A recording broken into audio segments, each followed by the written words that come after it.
Arrête-toi un instant, parce que ce qui vient d'être dit n'est pas pour tout le monde, c'est pour toi. Et ton cœur le sait déjà avant même que ton esprit le formule. Tu as porté une question qui ne fait pas de bruit, mais qui pèse lourd dans les heures où la maison se tait et où les pensées deviennent plus fortes que les voix autour de toi. Le titre n'arrive pas comme une menace. Il arrive comme une lumière posée sur une pièce fermée depuis trop longtemps. Tu n'es pas en train de courir après un signe extérieur, tu es en train de reconnaître ce qui bouge à l'intérieur de toi depuis un moment. Et si tu restes, tu vas voir pourquoi certains silences ne sont pas vides, pourquoi certaines attentes ne sont pas perdues, et pourquoi ton nom peut se retrouver au centre de conversations que tu ne contrôles pas. Il y a quelque chose qui s'est déplacé, et tu l'as senti dans la respiration plus courte, dans l'attention qui se réveille au mauvais moment, dans ce mélange étrange entre fatigue et lucidité. Rien de tout cela n'est là par hasard. Ce n'est pas le bruit des autres qui gouverne ton histoire, c'est ce que Dieu est en train de révéler dans l'espace discret où tu pensais être oublié. Reste avec moi, parce que le premier signe n'est pas dans la pièce.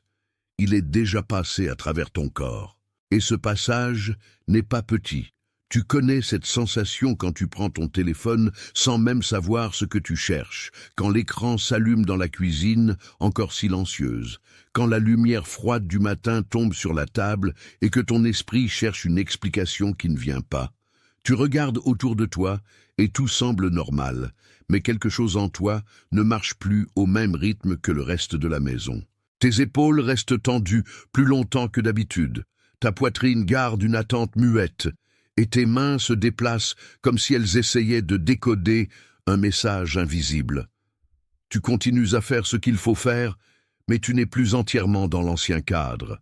Cela crée une fatigue particulière, une fatigue de veille, comme si ton âme refusait de s'endormir au moment où le monde voudrait te faire croire que rien n'a changé. Il y a des heures où tu te dis en silence « Pourquoi cela m'arrive-t-il maintenant ?» Et cette phrase n'est pas de la confusion, elle est souvent le début d'une lecture plus juste.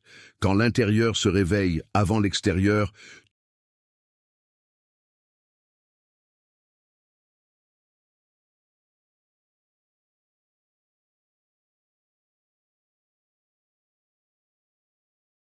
attention, vous devez vous préparer maintenant. J'ai séparé un matériel pour ceux qui sentent que Dieu parle, mais ne savent pas quand, ni quoi, et vivent dans la peur de manquer le bon moment. Le calendrier secret des élus va vous donner cette clarté. Ce sont 7 secrets du calendrier du ciel, les marques temporelles que Dieu laisse dans la vie de tout élu, pour que vous reconnaissiez les signes, identifiez la saison dans laquelle vous vous trouvez, et voyez la date que Dieu a réservée pour vous avant qu'elle ne passe. Cessez d'appeler coïncidence ce qui est un signe de Dieu. Cessez de vivre selon l'horloge du monde, pendant que le ciel parle dans un autre temps. Cessez d'attendre sans savoir ce que vous attendez. Votre saison est en train de passer, et un élu qui ne reconnaît pas les temps de Dieu arrive non préparé précisément le jour du tournant. Plus de 10 000 élus ont déjà lu les signes et ont eu la conviction qu'ils cherchèrent depuis des années. Ils étaient comme vous, ils sentaient que Dieu avait quelque chose de prévu, mais ne savaient pas lire les signes. Ils vivaient dans l'attente silencieuse, et ils ont découvert que le jour était déjà dans le calendrier. Il suffisait de le reconnaître. L'offre est ouverte seulement ce mois-ci. Accédez au lien dans le commentaire épinglé maintenant, avant qu'une autre saison de votre faveur ne passe sans que vous vous en rendiez compte. Tu ne peux plus te contenter de l'apparence. Le corps raconte ce que la bouche n'ose pas dire. La tension dans le cou, le sommeil léger, le regard qui se pose 2 fois sur la même chose, tout cela parle. Ce n'est pas une faiblesse, c'est une alerte douce. Et quand l'alerte devient claire, elle te prépare à entendre le vrai centre du message. Tu n'es pas en train de vivre un désordre sans sens, tu es en train de traverser une réorganisation. Ce qui te dérange maintenant n'est pas seulement la pression autour de toi, c'est le fait que certaines anciennes explications ne fonctionnent plus dans ton cœur. Le chemin qui semblait calme avant ne te calme plus. Et la porte qui paraissait fermée peut être en train de devenir un lieu de discernement. C'est là que beaucoup se trompent. parce qu'ils appellent confusion ce qui est en réalité séparation. Ils appellent retard ce qui est en réalité tri. Ils appellent fatigue ce qui est parfois protection. Dans ce mouvement, tu vas reconnaître plusieurs choses avant la fin, et non pas une seule idée vague. Tu vas reconnaître les signes qui t'ont suivi sans faire de bruit. Tu vas comprendre la raison pour laquelle certaines relations ont changé de texture. Tu vas discerner la pratique qui te ramène au centre et tu vas entendre une parole de sceau sur ta vie avant que tout se referme. Ce n'est pas une promesse légère, c'est un contrat de clarté. Et la clarté commence souvent dans une scène très ordinaire. Parfois, elle commence devant une tasse encore chaude. Parfois, elle commence dans une voiture immobile. Parfois, elle commence quand tu t'assois enfin et que tu n'as plus envie de faire semblant. Là, le réel devient lisible. Il y a des matins où tu restes quelques secondes de trop devant la fenêtre, en regardant une rue familière, comme si elle avait changé de langue pendant la nuit. La pluie sur le verre, la pile de vêtements sur une chaise, le son discret du réfrigérateur, tout cela continue comme avant, mais toi tu n'es plus exactement la même personne qui regardait hier. Tu as appris à répondre vite, à avancer, à garder le visage calme, mais ton intérieur ne suit plus les anciennes consignes avec la même docilité. Tu sens dans ta nuque une résistance fine, dans ton ventre une vigilance presque religieuse et dans ta respiration un besoin de vérification. Ce que tu ressens n'est pas du théâtre. C'est la forme concrète d'une conscience qui refuse de se laisser endormir. Et dans cette conscience, Dieu n'est pas loin. Il travaille souvent dans la banalité d'une tasse, d'un meuble, d'un message non répondu. Il ne crie pas. Il observe avec précision ce que tu ne pouvais pas encore nommer. Le décor semble normal, mais la paix change de place. Le vieux centre ne tient plus. C'est ainsi que certaines saisons défont leur première couche.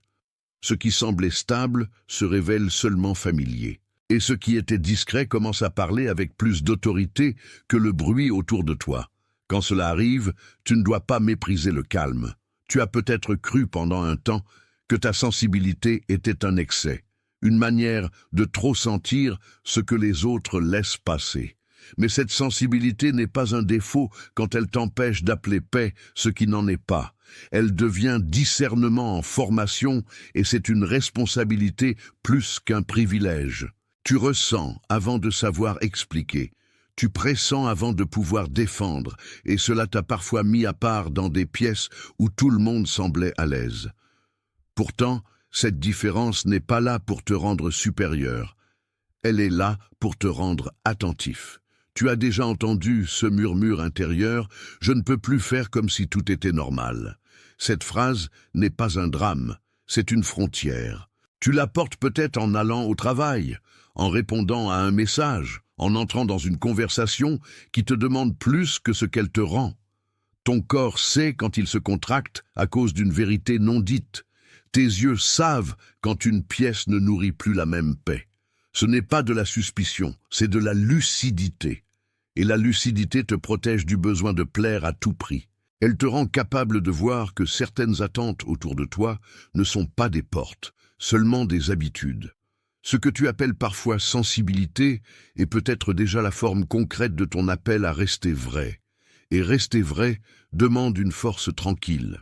L'opposition ne se présente pas toujours comme un grand combat visible. Parfois, elle se glisse dans les petites choses qui aspirent ton attention jusqu'à l'épuisement. Tu ouvres ton téléphone pour une seconde, et tu y restes bien plus longtemps que prévu. Tu commences une tâche, puis une urgence mineure la coupe en deux. Tu te dis que tu reprendras le centre plus tard, mais le plus tard devient une habitude. Il y a là une stratégie discrète, celle de t'éparpiller jusqu'à ce que la voix intérieure perde sa netteté. C'est ainsi que le doute s'installe sans annoncer son nom. Il ne nie pas frontalement la vérité. Il la fatigue. Il ne te dit pas que tu mens. Il te dit que tu peux attendre encore un peu, et pendant ce temps, ta paix s'use comme un tissu frotté à la même pierre. Tu continues de fonctionner, mais l'âme perd de la largeur. C'est pourquoi les personnes les plus lucides ne combattent pas seulement les grandes distractions. Elles apprennent aussi à reconnaître les micro-fuites. Une conversation de trop. Une comparaison de trop. Une explication de trop. Le mal n'a pas besoin d'être spectaculaire pour être réel. Mais la grâce non plus n'a pas besoin de bruit pour être efficace. Elle est déjà là quand tu remarques ce qui te vole ton centre. Et remarquer est souvent le premier acte de délivrance. Ce n'est pas encore la sortie, mais c'est déjà le refus de continuer à dormir debout. Le reste du chemin s'ouvre quand tu cesses de minimiser ce que ton cœur a compris. Il y a un écho ancien dans ce que tu traverses, comme un passage déjà connu sous une autre forme. Pense à Joseph, quand il était encore dans le silence des puits et des pièces fermées, avant que le sens de ses rêves ne soit visible. Les gens autour de lui voyaient un garçon déplacé, un frère mal compris, un prisonnier de circonstances, mais le récit de Dieu était plus profond que leurs interprétations. Toi aussi, tu peux te retrouver dans un couloir où les autres voient seulement l'attente, alors qu'en réalité, une lecture est en train de s'écrire. Tu traverses peut-être un temps où rien ne semble spectaculaire, mais où tout devient plus précis. Les portes qui ne s'ouvrent pas, les phrases qui se taisent, les réponses qui tardent, cela ressemble parfois à un oubli. Pourtant, dans l'économie de Dieu, le non-dit peut être une préparation plus forte qu'une réponse immédiate. Quand l'histoire biblique rejoint ta routine, elle ne t'éloigne pas du présent, elle lui donne une profondeur. Tu n'es pas en train d'attendre dans le vide, tu es en train d'être gardé dans le sens. Le vieux regard voudrait conclure trop vite. Le regard de la foi apprend à lire patiemment. Et cette patience n'est pas passive, elle est vigilante, solide, enracinée. Elle t'empêche d'abandonner ce qui est en train de se former juste parce que la surface reste calme. Ce calme n'est pas absence de travail. C'est souvent l'endroit où la main invisible arrange ce que personne d'autre ne voit encore. Et plus tu reçois cela, plus tu cesses de confondre retard et refus. Si tu fais semblant que rien ne se passe, tu risques de répéter les mêmes cycles jusqu'à ce qu'ils deviennent lourds à porter. Tu connais déjà le prix de cette répétition, parce qu'elle laisse la même impression de décalage entre ce que tu fais et ce que tu deviens. Tu avances, mais sans accord intérieur complet. Tu réponds, mais sans paix entière. Tu expliques, mais quelque chose en toi reste absent. C'est cela le danger du déni discret. Il ne casse rien d'un seul coup, il use lentement. Tu peux continuer à être poli, efficace, utile, et pourtant sentir à l'intérieur une petite dissociation qui ne veut plus se laisser ignorer. Ce n'est pas un appel à la panique, c'est un appel à la vérité. Et la vérité ici n'est pas seulement ce qui se passe autour de toi, c'est ce qui en toi dit non à une ancienne manière de porter ta vie. Le silence de Dieu n'est pas vide quand il retire les faux appuis. Il devient un lieu de tri. Sais-tu ce qui est le plus fort dans ce tri? Ce n'est pas la fermeture, c'est la précision. Ce qui ne sert plus tombe sans violence inutile. Ce qui est vivant reste. Et si tu refuses de lire ce mouvement, tu prolonges une fatigue qui n'a plus lieu d'être. Tu n'as pas besoin de forcer ce que le discernement est déjà en train de montrer.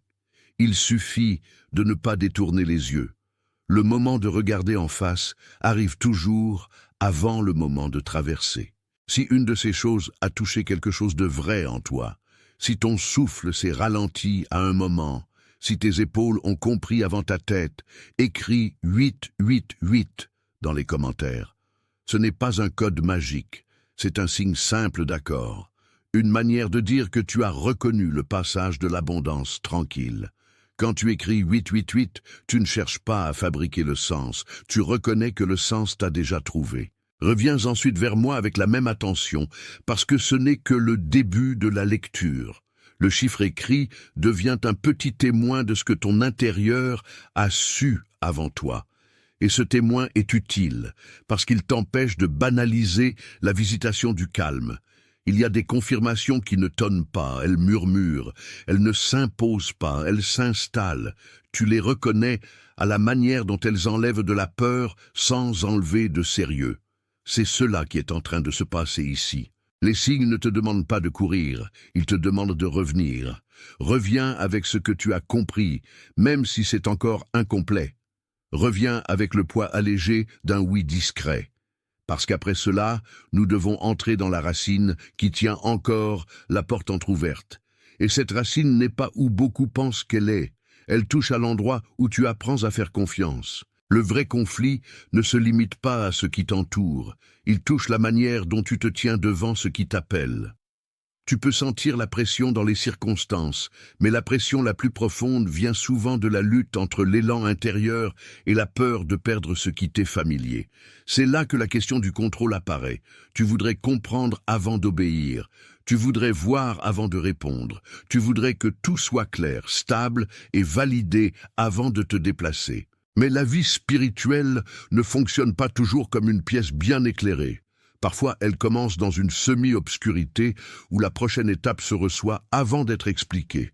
Sur une table de cuisine, avec un café refroidi à moitié, tu peux te surprendre à vouloir tout maîtriser parce que l'incertitude te fatigue. Pourtant, ce n'est pas l'incertitude qui te détruit, c'est l'illusion que tu dois la dominer tout seul. Ton corps le montre quand la mâchoire se serre, quand les mains se crispent, quand l'esprit imagine 10 issues avant de choisir la paix. Ce n'est pas un défaut moral, c'est une stratégie de survie devenue trop lourde. Et Dieu ne la méprise pas, il la déplace. Il t'emmène vers une confiance moins bruyante, plus ferme, plus réelle.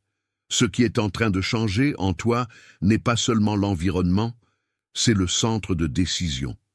Quand le centre bouge, tout le reste commence à se réordonner. Et cette réorganisation demande du courage, pas du spectacle. Ce n'est pas ta valeur qui est en question, c'est la vieille manière dont tu essayais de protéger cette valeur. Tu as appris à t'adapter, à lire les humeurs, à anticiper les réactions, à garder une porte intérieure ouverte même quand la pièce ne t'accueillait plus vraiment. Cette habitude t'a peut-être protégé à une époque, mais elle te fatigue maintenant parce qu'elle t'oblige à rester en alerte devant des choses qui ne méritent plus autant de ton âme. C'est là que le noyau du problème devient visible. Ce n'est pas seulement la peur de l'échec, c'est la peur d'obéir à une direction qui te ferait perdre un ancien contrôle. Le cœur murmure parfois « et si je me trompais ?» Cette voix cherche à se présenter comme prudence, alors qu'elle défend parfois une habitude. Tu n'es pas condamné pour cela. Tu es en train d'être mis à nu, avec douceur. Et la douceur de Dieu n'expose pas pour humilier. Elle expose pour libérer. Quand tu vois que la rétention de contrôle te ferme plus qu'elle ne te sécurise, quelque chose s'ouvre.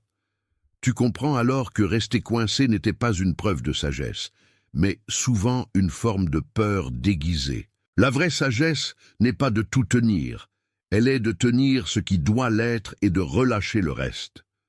Là commence la différence entre se protéger et se retenir de vivre. Et cette différence change la manière dont tu traverses le prochain pas. Ton esprit, c'est parfois avant ton raisonnement, et ton corps le confirme avant ton discours. C'est pour cela que tu peux avoir une paix claire, au milieu d'un contexte pourtant dérangeant, ou au contraire, sentir une agitation malgré des explications très propres. La nuit, quand la maison devient plus silencieuse, les pensées essaient souvent de se donner l'apparence de la logique.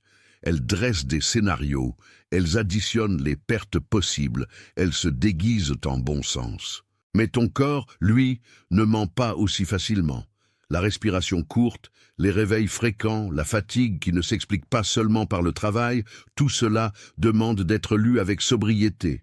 Il y a des moments où tu te surprends à penser que l'attente est une punition, alors que c'est peut-être une invitation à entendre plus clairement. La différence entre anxiété et discernement n'est pas toujours bruyante, mais elle se voit dans le fruit.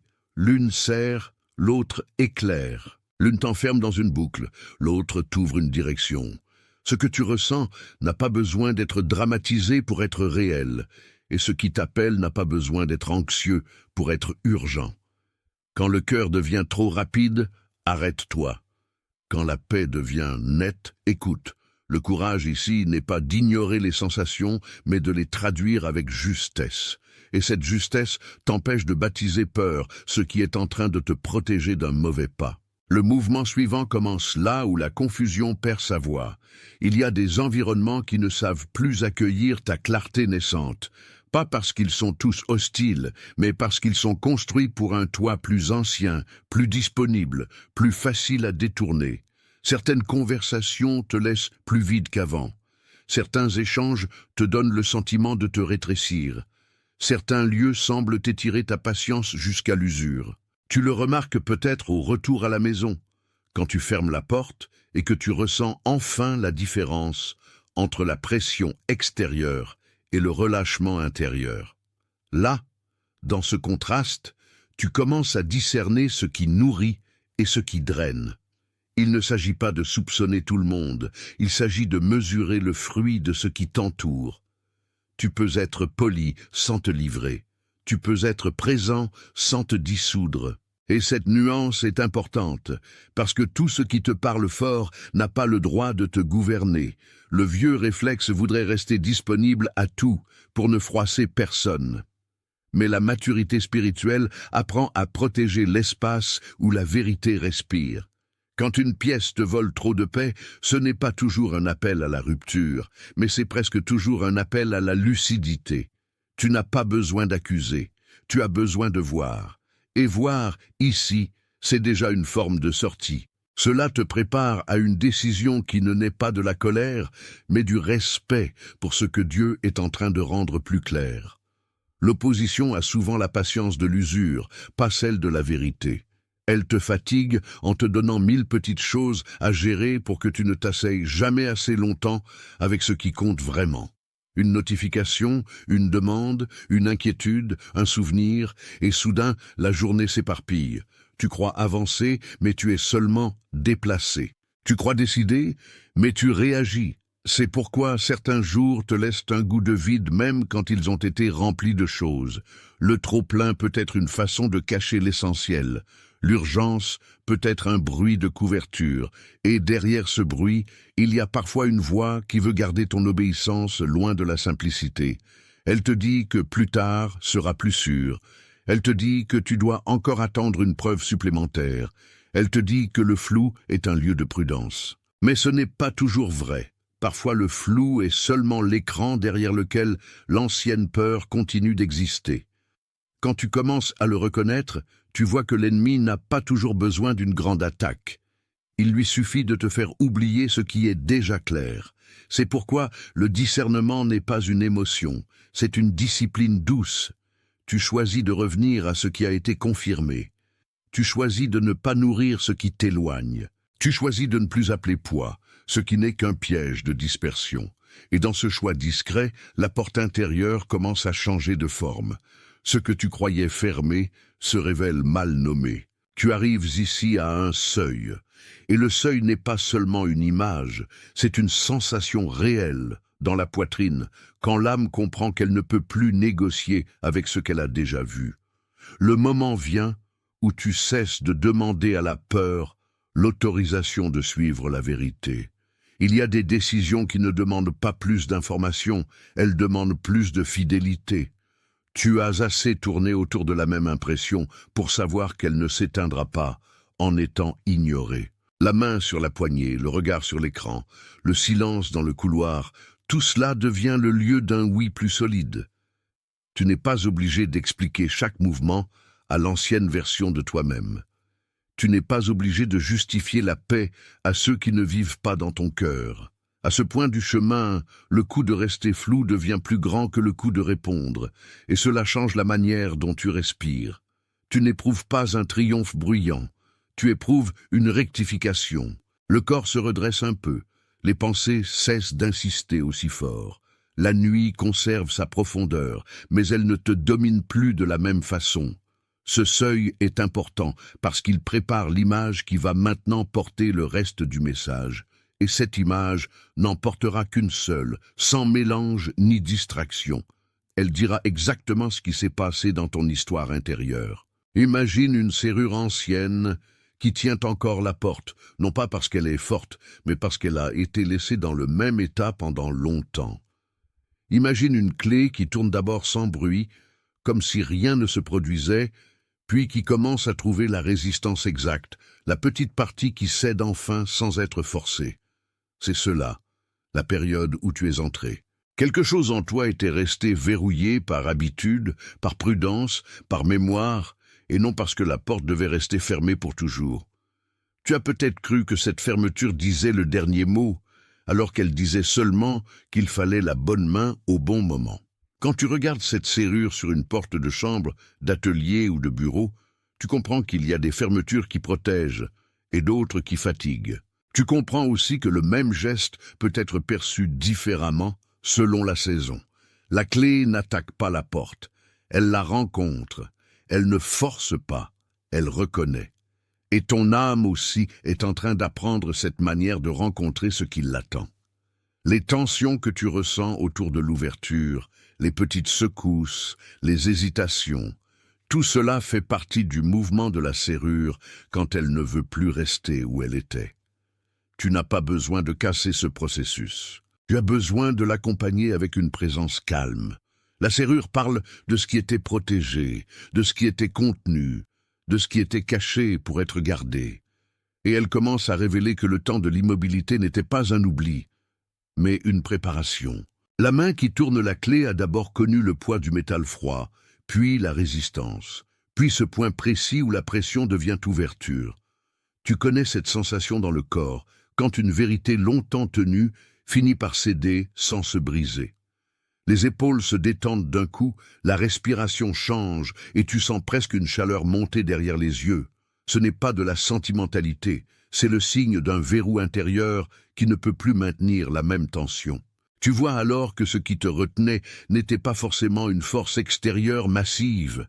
C'était souvent la répétition de la même peur, la mémoire d'un refus ancien, la crainte de perdre une position devenue trop étroite. Dieu travaille avec précision dans ces endroits-là. Il ne t'arracherait pas la porte, il te rend la clé juste. Et la clé juste, dans une vie, c'est souvent une décision simple, répétée avec fidélité. Ne plus courir vers ce qui te vide, ne plus nommer sécurité ce qui était seulement familiarité. Ne plus prendre la fermeture pour une condamnation. La serrure n'est pas un ennemi, elle est un témoin du temps où la protection était nécessaire. Mais quand la saison change, elle doit changer de fonction. C'est ce que ton intérieur commence à comprendre. Ce qui semblait immobile se met à répondre. Ce qui semblait figé reconnaît une direction.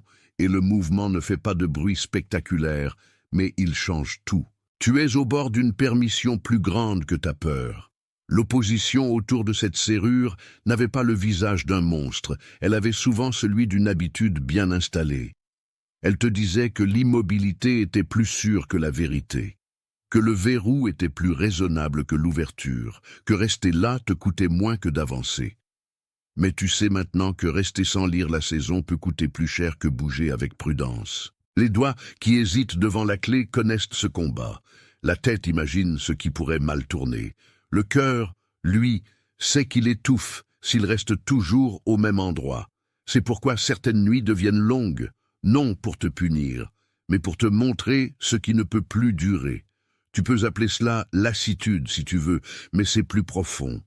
C'est l'appel à ne plus vivre comme si la serrure avait plus d'autorité que la main qui l'a conçue.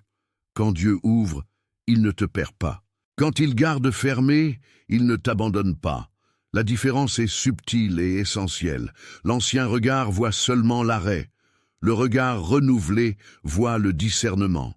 Et dans ce discernement, la clé cesse d'être un objet technique pour devenir un symbole de confiance. Ce que tu tiens, tu peux maintenant le tourner sans trembler autant. Ce que tu ne contrôlais pas, tu peux enfin le remettre dans des mains plus sûres que les tiennes. C'est là que la pièce intérieure commence réellement à respirer. Et la respiration nouvelle prépare ce qui vient juste après, quand la porte ne s'ouvre pas pour le spectacle, mais pour le passage. Quand la serrure cède enfin, elle ne transforme pas la pièce en autre chose. Elle révèle ce qui attendait déjà derrière la porte. Tu comprends alors que l'ouverture ne fabriquait pas une...